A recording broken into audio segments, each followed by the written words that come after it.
jogam mal na defesa. Já afirmamos essa convicção de incontáveis milionários que nos disseram: na América é mais fácil ganhar muito dinheiro do que acumular muita riqueza. Por quê? Porque somos uma sociedade orientada para o consumo. E os vizinhos não milionários, geradores de alta renda desses compradores de carros usados, estão entre as pessoas mais consumistas do país. Senhor JS, contador, preferência por veículos novos, leal ao revendedor. O senhor JS é um dos 3 sócios principais de uma firma de contabilidade pequena, porém altamente rendosa. É também um milionário. O senhor JS gosta de comprar veículos novos e tem verdadeira ojeriza pela ideia de comprar um carro velho. Para ele, dirigir um carro usado é o mesmo que vestir uma roupa usada de outra pessoa. O senhor JS é leal ao revendedor, em parte porque meu tempo é mais valioso do que sair por aí pesquisando para conseguir um tal grande desconto. Além disso, o senhor JS compra de um certo revendedor com quem costuma fazer negócios. Mais uma vez, vemos que a rede de contatos pessoais e a reciprocidade são fatores importantes nos hábitos de compra de veículos de muitas pessoas dessa categoria.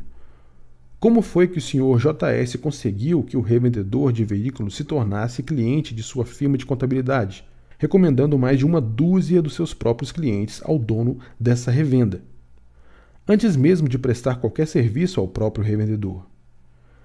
Antes disso, o proprietário da revenda fora cliente de outro contador durante anos, até perceber que este nunca lhe tinha recomendado um único cliente. Agora o revendedor e o senhor JS têm um forte laço recíproco. Uma das grandes vantagens de ser dono de sua própria firma é poder aproveitar as associações comerciais da sua organização. No caso do senhor JS, ele também aproveita a influência que exerce sobre vários clientes. Para muitos destes, é ele o líder quando se trata de dar opinião sobre revendas de carros. O senhor JS deixa claro para cada cliente a quem faz a recomendação que aquele revendedor também é seu cliente. O revendedor, por sua vez, provavelmente oferecerá a esses clientes boas condições de serviços e preços. Em resumo, nos últimos 10 anos, o senhor JS já conseguiu mais de 30 vendas para seu cliente, o revendedor. Ao mesmo tempo, esse revendedor já gerou milhares de dólares em serviços de contabilidade para o senhor JS. Senhor TF, corretor da bolsa, preferência por veículos usados, leal ao revendedor. O senhor TF é um corretor da bolsa milionário que gosta de comprar carros de luxo usados, do último tipo. Depois de comprar vários modelos do mesmo revendedor, o senhor TF teve uma ideia: telefonar pessoalmente ao proprietário da revenda. Primeiro, o senhor TF lembrou ao proprietário que já havia comprado dele 3 carros nos últimos 5 anos e recomendado a ele vários clientes seus. Em seguida, perguntou se ele estaria disposto a negociar, dando-lhe alguns de seus investimentos para administrar. A resposta do revendedor foi muito franca. Disse ao senhor TF que vendia veículos e dezenas de corretores e que era impossível fazer negócios com todos eles. O senhor TF compreendeu a posição do revendedor e fez uma contraproposta. Perguntou-lhe se ele faria a gentileza de lhe dar o nome de seus clientes fornecedores principais. Imagine que alguém lhe pedisse para dizer quais foram seus principais fornecedores este ano. Quem estaria no alto da sua lista? Por exemplo, quem colocou o telhado novo na sua revenda? Posso dizer a ele que o senhor sugeriu que eu lhe telefonasse? O revendedor concordou e lhe deu o nome de seus fornecedores. O senhor TF continua comprando o carro desse revendedor e lhe enviando clientes. Por sua vez, o revendedor recomenda outras empresas para o senhor TF. O autor Tom Stanley vende seu carro. Pouco antes do Natal, coloquei um anúncio no jornal da minha cidade para vender o Acura Legend da minha família. Antes disso, liguei para o nosso revendedor. Ele me disse o preço máximo que eu poderia receber pelo carro, e foi esse o preço que eu anunciei. Sempre conservei nossos carros com o máximo cuidado. O nosso Legend tinha todos os opcionais possíveis e imagináveis, incluindo o chamado Gold Package. O carro sempre ficava guardado na garagem. Nosso revendedor Acura fazia toda a manutenção. Nós até usávamos óleo sintético Mobil One. O carro tinha um bom conjunto de pneus Michelin MXV4, com pouca quilometragem. E o mais importante, tínhamos comprado aquele carro novo. Meu anúncio detalhava várias dessas características. Permitam-me que eu descreva alguns dos tipos que vieram a ver o nosso carro. Comprador 1. Mulher executiva sênior de uma empresa de marketing. Ela chegou dirigindo um Infiniti Q45. Quando vi aquele carro, perguntei-lhe por que ela estava interessada num Legend, já que o seu Q45 parecia quase novo. Ela respondeu que o Q45 era de seu marido e que eles a haviam comprado usado há quase um ano. Na verdade, ela acabava de olhar diversos Legends Infinitis com proprietários anteriores, em diversas revendas. Deixou claro que sua família sempre comprava veículos usados. Não era leal a nenhuma marca de automóvel, mas ela e o marido davam preferência a alguns veículos, Acura Legend, Infiniti Q45 e Lexus 40. No dia em que me visitou, tinha tirado a tarde livre do trabalho. Tinha um mapa da área de Atlanta e havia marcado a localização de revendedores selecionados e os endereços dos revendedores particulares. Dessa maneira, deixou claro para mim que estava bem consciente de muitas oportunidades atraentes. Ficou óbvio para mim que essa mulher era muito capaz de avaliar um carro usado. Imediatamente, ela apontou para um pequeno amassado na porta do motorista. Examinou o interior, o compartimento do motor e a lataria. Daí me perguntou por que eu queria vender o carro. Respondi: meus filhos adolescentes têm aversão a carros de passeio de 4 portas. Para eles, um Legend só serve para gente chata de meia-idade, como seus pais. Eles prefeririam um utilitário 4x4, até mesmo bem usado, ou um carro esporte de 2 portas. Ela fez uma pausa e refletiu sobre meu comentário. Pensando bem, eu creio que ela teria preferido outra resposta. Gostaria que eu dissesse que estava vendendo o carro devido a obrigações financeiras? Isso a colocaria numa posição de barganha muito mais forte. Mesmo assim, tentou negociar o preço mais baixo. Perguntou: qual é o preço mais baixo que o senhor está disposto a aceitar? Respondi: se não conseguir vender o carro em 30 dias, vou pensar em abaixar o preço. Mostrei-lhe então a pasta com todos os registros de manutenção. Selos adesivos originais de fábrica. Ela deu meia volta, entrou no Q45 de seu marido e foi embora. Nunca mais ouvi falar dela. Estou convencido de que ela encontrou exatamente o bom negócio que estava procurando, ou seja, um veículo usado de último tipo, comprado de alguém que estava com pressa de vender. Comprador 2. Um homem vice-presidente de uma instituição financeira regional. É interessante saber o cargo exato deste homem. Era vice-presidente do departamento de leasing de veículos de sua empresa, ou seja, alguém com conhecimentos excelentes sobre o verdadeiro valor de um veículo. Compreendia também as vantagens relativas de comprar ou fazer leasing. E note, esse especialista em leasing de veículos novos passa boa parte do seu tempo procurando bons negócios em veículos usados. O comprador 2 também estava em busca de um ótimo negócio. Estava interessado em várias marcas de bons carros japoneses, mas assim como a compradora número 1, não tinha muita lealdade a nenhuma marca em especial. Passou bastante tempo examinando os documentos de manutenção e outros registros do meu Acura. Daí fez a mesma pergunta da compradora 1. Não quero ofendê-lo, mas qual é o preço mínimo que o senhor aceitaria por esse Acura? Eu lhe dei a mesma resposta que havia dado para a compradora 1. Ele também foi embora. Continuo esperando seu telefonema até hoje. Comprador 3. Homem rico, ex-proprietário de empresa. O comprador número 3 era o mais interessante de todos com quem tive contato. Quando ligou, disse que pretendia levar sua mulher até o shopping center. Perguntou sobre a localização da minha casa, que achou ideal em relação ao shopping. Chegou com sua mulher logo depois do telefonema, num BMW Série 5, que parecia recém-saído da loja. Assim eu lhe perguntei por que tinha necessidade de comprar o Acura. Ele me disse que o BMW era de sua esposa e passou a examinar o Acura de alto a baixo.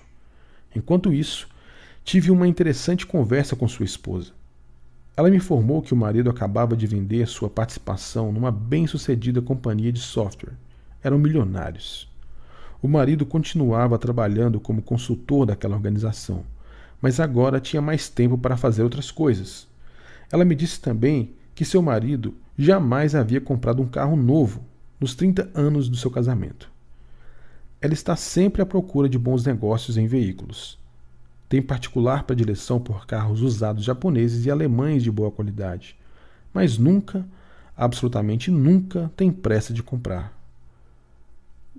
Como muitas pessoas do grupo, pesquisadores e compradores de carros usados, ele obtém imenso prazer em encontrar bons negócios com vendedores particulares que têm carro de mais e capital de menos. Creio que é por isso que ele passou um bom tempo me interrogando. Perguntou-me qual era a minha profissão e se meus negócios iam bem. Talvez tivesse achado que eu era um executivo desempregado. Senão, por que eu estaria em casa, no meio da tarde, de calça caqui e camisa de flanela? Respondi que sou escritor e que estava trabalhando no meu livro número 4. Daí ele perguntou se os meus outros livros estavam vendendo bem. Otimamente, respondi. Ele então franziu a testa e fez a grande pergunta. O senhor estaria interessado em abater 1.500 do preço que pediu? Mais uma vez respondi. Talvez daqui 30 dias. Se até lá não conseguir vender, também continuo esperando esse sujeito.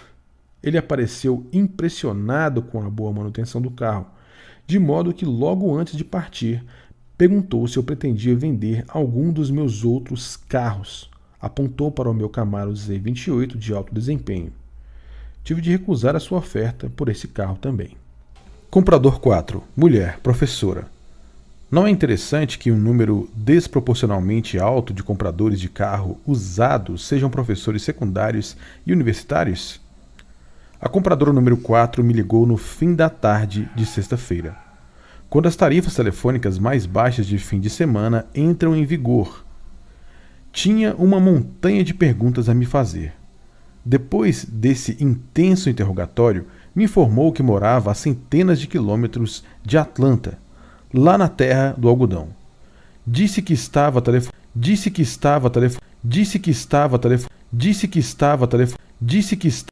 Os valores e prioridades do Sr. Alan passaram recentemente por um teste.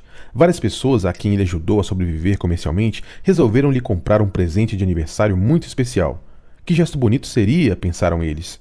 Só que os presentes de luxo, quer venham de amigos ou parentes ricos, nem sempre são compatíveis com os valores e o estilo de vida de quem os recebe. E muitas vezes, esses presentes colocam uma tremenda pressão em quem os recebe para gastar cada vez mais da sua renda a fim de corresponder à imagem. Alguns pais abastados compram para seus filhos adultos casas localizadas em bairros ricos. Será uma boa ideia? Talvez eles devessem perceber que os bairros ricos são bairros de alto consumo, desde os impostos municipais sobre a propriedade até a pressão para se decorar a casa, desde a necessidade de colocar os filhos em escolas particulares caras até o carro de 40 mil, um Suburban de luxo com tração nas 4 rodas. Os filhos estão agora na roda viva do ganha-gasta. Obrigado, mamãe e papai. Como nos disse o Sr. Alan, o superpar, aconteceu uma coisa interessante há um pouco tempo. Descobri que estava para ganhar um presente de surpresa de vários associados meus. O presente era um Rolls Royce. Tinha sido encomendado para mim. Cor especial, decoração interna especial, estava encomendado havia cerca de 4 meses, mas ainda havia uma espera de 5 meses até a entrega. Como se pode dizer a alguém que quer lhe dar um Rolls Royce que você não quer ganhá-lo? Por que o Sr. Alan se recusou a aceitar um presente tão maravilhoso? Não há nada que o Rolls Royce represente que seja importante na minha vida. Nem tampouco gostaria de mudar a minha vida para me adaptar a um Rolls Royce. Não posso jogar peixe no banco de trás de um Rolls Royce. Como faço agora quando vou pescar? Preciso levar todos até o lago. Eu pesco todos os fins de semana. Temos os melhores peixes de água doce do país, lá onde eu guardo meu barco de pesca. A pescaria do Sr. Alan inclui atirar peixes ainda sangrando no banco de trás de seu carro. Um carro de passeio americano de 4 anos de idade e sem nenhum luxo. Mas esse comportamento não combina com o Rolls Royce. Ir de Rolls até o lago seria completamente fora de propósito. O Sr. Alan não se sentiria à vontade com um veículo desses. Teria de mudar o seu comportamento, ou parando de pescar ou recusando o presente. Vamos considerar mais um pouco o dilema do Sr. Alan. Seu escritório se localiza dentro de sua fábrica, que fica numa velha área industrial. Um Rolls Royce como aquele ficaria deslocado num ambiente assim. E naturalmente o Sr. Alan não quer possuir 2 carros. Isso seria ineficiente. Ele também acha que um carro de luxo iria despertar a antipatia de muitos de seus empregados. Eles poderiam ter a sensação de que estão sendo explorados pelo patrão. Se não fosse assim, como ele poderia comprar um carro tão caro? Há também outras considerações. Com o Rolls Royce, não posso ir a alguns restaurantes populares que gosto. Não posso chegar até lá num Rolls Royce. Sendo assim, não, obrigado. Dessa forma, tive de ligar e dizer: preciso dizer uma coisa a vocês. Não quero esse Rolls. É algo totalmente sem importância. Há outras coisas mais divertidas e mais interessantes do que possuir um Rolls Royce. O Sr. Alan reconhece que muitos artigos de luxo podem ser fardo ou até mesmo um impedimento para alguém que quer se tornar financeiramente independente. A vida já tem seus próprios fardos. Por que acrescentar excesso de bagagem? Comprando um carro estilo milionário. Como fazem os milionários para comprar um veículo a motor? Cerca de 81% compram seus veículos. O restante faz leasing. Apenas 23,5% dos milionários possuem carros novos. A maioria não comprou nenhum tipo de carro nos últimos 2 anos. Na verdade, 25,2% não compram um carro há 4 anos ou mais.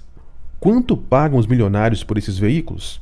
O milionário típico, ou do percentile 50, pagou $24.800 pela sua aquisição mais recente. Note que 30% deles gastaram $19.500 ou menos. Note também que o comprador americano médio de um veículo novo pagou mais de $21.000 pela sua aquisição mais recente. Ou seja, pouca coisa a menos do que os $24.000 pagos pelos milionários. Mas ainda nem todos esses milionários compraram carros novos. Quanto deles relataram que seu veículo mais recente era usado? Quase 37%. Além disso, muitos milionários mencionaram que recentemente compraram um veículo de preço mais baixo do que os que possuíam antes. Qual foi a quantia máxima que esses milionários pagaram por seus veículos? Dos milionários que pesquisamos, 50% nunca pagariam mais que $29.000 em toda a sua vida por um veículo. Cerca de 1 em 5 ou 20% nunca gastou mais de $19.950. Cerca de 80% pagaram $4.300 ou menos para adquirir seu veículo mais caro. E o que acontece se separarmos da nossa amostra aqueles milionários que herdaram sua riqueza, ou seja, quase 14% da nossa amostra? O típico herdeiro da riqueza pagou mais de $36.000 pelo seu veículo mais caro. Em forte contraste, o típico milionário self-made pagou muito menos, aproximadamente $27.000, ou seja, quase $9.000 a menos do que os milionários que herdaram sua riqueza. Assim, o comprador americano típico de um veículo novo gasta hoje cerca de 78% do que gasta o milionário self-made, típico pelo seu carro mais caro. Você pode considerar isso de outra maneira. O milionário típico da nossa pesquisa, o que está no percentile 50, gastou cerca de $29.000 pelo seu carro mais caro. Isso equivale a menos de 1% do seu patrimônio líquido. O comprador médio de um veículo a motor na América tem um patrimônio líquido que é de menos de 2% do desses milionários. Mas será que eles compram veículos que custam 2% do que os milionários pagam? Se fizessem isso, gastariam em média cerca de $580, 2% de $29.000. Em vez disso, porém, o comprador típico gasta o equivalente a pelo menos 30% do seu patrimônio líquido nessa compra. Note também que, na média, os consumidores americanos compram veículos novos a um preço de 72% do máximo que o milionário típico já pagou por um veículo. Isso lhe dá uma ideia de por que tão poucas pessoas são milionárias? Os milionários que fazem leasing de veículos são uma minoria, menos de 20%. Qual foi o preço da sua mais recente aquisição, leasing? Estimamos que 50% adquiriram veículos em leasing com um preço de $31.680 ou menos. Estimamos que 50% adquiriram veículos em leasing com preço de $31.680 ou menos. Cerca de 80% fizeram leasing de veículos avaliados em $44.500 ou menos. Muitas pessoas nos perguntam: será que devo fazer leasing? Nossa resposta é sempre a mesma. Mais de 80% dos milionários compram seus veículos. Se e quando mais de 50% deles começaram a fazer leasing, mudaremos a nossa recomendação. Marcas de veículos. Que tipo de veículo os milionários dirigem? Os fabricantes americanos vão gostar de saber que suas marcas respondem por 57% dos veículos que os milionários possuem. As marcas japonesas equivalem a 23,5%, enquanto marcas europeias têm a preferência de 18,8%. Quais as marcas de carro mais populares entre os milionários? Elas estão listadas na ordem segundo suas respectivas fatias de mercado. Ford, 9%. Cadillac, 8,8%. Lincoln, 7,8%. Empate entre três: Jeep, Lexus e Mercedes. Oldsmobile, 5,9%. Chevrolet, 5,6%. Toyota, 5,1%. Buick, 4,3%. Empate entre Nissan e Volvo, de 2,9%. Empate entre Chrysler e Jaguar, 2,7% cada um. Outras marcas populares incluem Dodge, BMW, Mazda, Saab, Infiniti, Mercury, Acura, Honda, GMC, Volkswagen, Land Rover, Subaru, Pontiac, Audi, Isuzu, Plymouth e Mitsubishi. Os três principais fabricantes incluem a General Motors, com cerca de 26,7% da população, a Ford, com 19,1%, e a Chrysler, com cerca de 11%. Como se vê, a maioria dos milionários dirige os carros americanos mais populares, os chamados metal de Detroit. São estes também os carros possuídos pela maioria dos americanos. Dessa forma, como se pode saber se o seu vizinho que dirige um Ford ou um Cadillac ou um Jeep é milionário ou não? Não se pode. Não é fácil julgar as características de riqueza das pessoas segundo os veículos que elas possuem. Um número cada vez maior de pessoas afluentes está comprando veículos americanos, especialmente das marcas Buick, Cadillac, Chevrolet, Chrysler, Ford, Lincoln e Oldsmobile. Essa tendência se relaciona com a crescente popularidade dos veículos utilitários esportivos produzidos pela Chrysler, Ford e General Motors. O que há nesses carros americanos que tanto atrai os ricos? Podemos responder a essa pergunta refletindo sobre algo que aconteceu há mais de 15 anos. Depois de entrevistarmos um grupo de 10 milionários, fomos até o estacionamento de uma empresa de pesquisa. Ficamos muito surpresos ao saber que quase todos os milionários que acabávamos de entrevistar dirigiam carros americanos comuns, inclusive Buick, Ford e Oldsmobile. Olhamos um para o outro e um de nós disse: essa gente não está interessada em status, eles compram automóveis por quilo.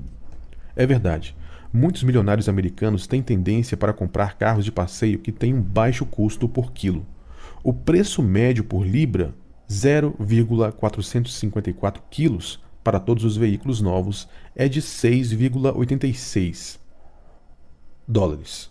Um carro de passeio Buick 4 portas é vendido atualmente por menos de 6 dólares por libra. O Chevrolet Caprice por cerca de 5,27 por libra. O Ford Crown Victoria por 5,50. O Lincoln Tall Car menos de 10 por libra. E o Cadillac Fleetwood 8,26 por libra. O Ford Explorer custa cerca de 5,98 por libra. O modelo mais popular entre os milionários é o Jeep Grand Cherokee, que custa 7,09 por libra. Como esses custos por libra se comparam com um dos carros de passeio importados? O sedã BMW 740 custa mais de 15 por libra. O Mercedes-Benz 500 SL mais de 22 por libra. O Lexus LS40 custa agora mais de 14 por libra. E o que dizer da Ferrari F40? Custa 175 por libra. Muitos respondentes abastados têm prazer em dirigir um veículo que não denota o chamado alto status. Estão mais interessados em medidas objetivas de valor. É verdade que alguns milionários gastam uma quantia considerável por automóveis de luxo, mas são a minoria. Por exemplo, Aproximadamente 70 mil Mercedes foram vendidos nos Estados Unidos no ano passado. Isso significa cerca de metade de 1% dos mais de 14 milhões de veículos vendidos. Ao mesmo tempo, havia cerca de 3,5 milhões de lares milionários. O que isso nos diz? Esse fato sugere que os membros da maioria dos lares ricos não dirigem carros importados de luxo. O fato é que 2 em cada 3 americanos que compram ou fazem leasing de veículos estrangeiros de luxo não são milionários. As marcas americanas há muito tempo são as prediletas dos milionários mais velhos. Acreditamos que essa atitude esteja se tornando mais comum mesmo entre os milionários mais jovens. Por quê? Porque o verdadeiro crescimento do mercado dos milionários continua a vir do segmento empresarial. E os empresários, de modo geral, são mais sensíveis a preços do que outras pessoas quando se trata de adquirir um veículo. Os empresários de sucesso julgam cada gasto em termos de produtividade. Com frequência, eles se perguntam qual é o impacto que um pesado gasto por um veículo irá exercer sobre o lucro de seus negócios e, em última análise, sobre sua riqueza. E com frequência concluem que investir em outras coisas, como publicidade ou novos equipamentos, é muito mais produtivo do que comprar um veículo caro. Comportamento de compra. Por quais processos de pensamento e comportamento passam os milionários antes de comprarem um carro? Fizemos extensas pesquisas sobre os vários tipos de compradores que existem entre os milionários. Parece que os ricos diferem significativamente, mesmo de um para outro. Estudar essas diversas conclusões revela informações valiosas sobre as atitudes e os comportamentos necessários para se acumular riqueza. Há 4 tipos de compradores milionários. Subjacentes a esses 4 tipos, há 2 fatores fundamentais. Em primeiro lugar, há a lealdade ao revendedor. Alguns compradores costumam favorecer o mesmo revendedor ao longo do tempo. Em outras palavras, quando esses tipos leais ao revendedor querem adquirir um veículo, inclina-se a fazer o negócio com o mesmo revendedor que lhes vendeu o último veículo e o penúltimo. Cerca de 45,7% dos ricos são leais ao revendedor. Todos os outros milionários são do tipo pesquisador. Eles respondem por 54,3% da população. São pessoas que não têm nenhum desejo de favorecer o mesmo revendedor. São compradores muito agressivos, orientados para o preço. Muitas vezes levam meses para concretizar a compra de um veículo, sempre priorizando o preço. O segundo fator subjacente aos compradores é a escolha do veículo novo ou usado. Entre os ricos, 63,4% preferem comprar um carro novo. O restante, 36,6%, tem uma tendência muito forte para comprar apenas veículos usados. Unindo esses 2 fatores, vemos que há 4 tipos de milionários quando se trata de comprar carros. Tipo 1, preferem veículos novos, leais ao revendedor, 28,6%. Tipo 2, preferem veículos novos, pesquisam entre os revendedores, 34%. Preferem veículos usados, leais ao revendedor, 17%. Tipo 4, preferem veículos usados, pesquisam entre os revendedores, 19,5%. Preferem veículos novos, leais ao revendedor. As pessoas com essa orientação compram apenas veículos novos e têm uma lealdade pelo menos condicional a um revendedor ou a um conjunto de revendedores. A maioria dos afluentes tem fortes preferências quanto à marca de veículos. Assim, quando decidem comprar uma determinada marca, os leais já têm em mente um certo revendedor. Eles veem certos benefícios em comprar veículos novos do mesmo revendedor ou revendedores. Mas isso não significa que eles entram na sua concessionária favorita e vão assinando um cheque. Pelo contrário, o preço, até para eles, é uma consideração importante. Talvez você ache que esses tipos leais são preguiçosos. Será que são os membros dos chamados ricos ociosos? Não. Não é essa a razão pela qual eles favorecem o mesmo revendedor repetidas vezes. Você pode talvez especular que esses compradores simplesmente gostam do seu revendedor. Bem, o afeto também não é a resposta. É muito simples os que são leais aos revendedores e preferem comprar veículos novos, optam por minimizar seus esforços. É muito simples. Os que são leais aos revendedores e preferem comprar veículos novos, optam por minimizar seus esforços, tanto ao escolher o revendedor como o tipo de veículo. Os leais, que preferem veículos novos, gastam enorme tempo e esforço para gerar sua alta renda. Eles acreditam que se pode ganhar muito mais dinheiro trabalhando do que indo de revenda em revenda procurando aquele grande negócio no veículo usado. Esse grupo favorece determinados revendedores porque acha que eles lhes oferecem, de modo geral, os melhores negócios. Alguns componentes desses pacotes vão muito além do preço e das dimensões físicas do veículo.